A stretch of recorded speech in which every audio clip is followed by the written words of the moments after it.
This semester, I explored the country of Canada in terms of many different aspects. Two in particular stood out to me the most. The first topic that I found to be the most interesting was the first blog post on the population and the economic status of Canada. Canada's population has been increasing steadily over the years, reaching its current high of approximately 36.5 million.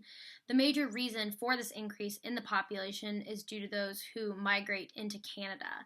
This accounts for about two-thirds of Canada's population increase. Canada's unemployment rate has dropped from 7.5 down to 6.9 over the last 5 years. However, the GDP, or gross domestic product, has dropped from 3.1 down to 1.2 over the last 5 years. This shows that Canada's economy may not be thriving after all. The trouble in Canada's economy brings me to my next topic. The second topic that I found to be the most interesting this semester was the topic of the digital divide in Canada. I found this topic to be interesting because I had no idea what it was, and I had no idea how big of an issue it actually was. In 2016, 88.5% of Canadians had access to the internet. This number seems like a good thing, but it's actually not. Another statistic that must be looked at is the percentage of rural and urban areas with internet access.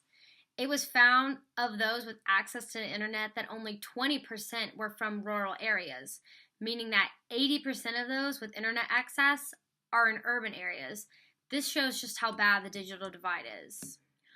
The residents of Canada blame the digital divide on things such as the lack of resources, the lack of funds, the over-dependence on computers and digital communications, and not enough instructions.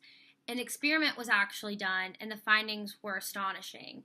It was found that giving a child a phone that had software just to help with algebra actually improved test scores and took what were average students and transformed them into honor students.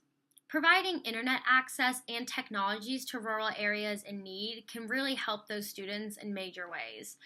There are currently some organizations in place, such as OLPC, or One Laptop Per Child, that are taking the initiative to help fix this digital divide. It was interesting to see how the economy and the digital divide are related, and it was good to see how there are initiatives in place to fix the divide and to better the lives of those who will run the economy in the future. Overall, this semester I learned a lot about Canada, the economy, things that go into everyday lives, some of the technologies they have and that they don't have. I found it very interesting. It was a lot of stuff that I didn't know.